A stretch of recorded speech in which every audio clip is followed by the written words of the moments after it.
सदर आली वकार, इस्ताज़ इकराम और मेरे अजीज साथियों, अस्सलामु अलैकुम। मेरी आज की तकरीर का अनवान है पाकिस्तान। पाकिस्तान मेरा वतन, फूलों से लदा ऐसा चमन, जिसकी वादियाँ जन्नत नज़ीर, जिसकी चोटियाँ न काबिल तस्कीर, जिसके मौसम जुदा जुदा, जिसकी फसलें खुदा की अता, शहज़ाद इकबाल के ख्वाबों की ताबीर, ये कायद के फरमान की तफसीर, ये बुलंद हिम्मत, ये बुलंद हौसला, कौम और शहीदों गाजियों की सरजमीं, जिसे लाखों कुर्बानियों के बाद हासिल किया गया।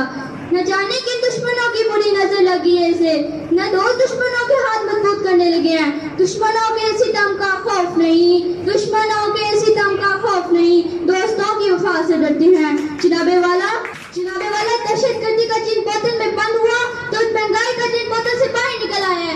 ये क्या हो रहा है मेरे मुल्क में? आखिर में इस दुआ के साथ मैं आपसे इजाजत लेना चाहूंगी।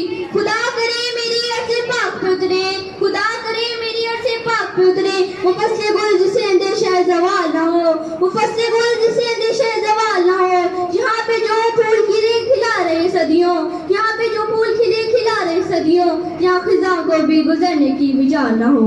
पाकिस्तान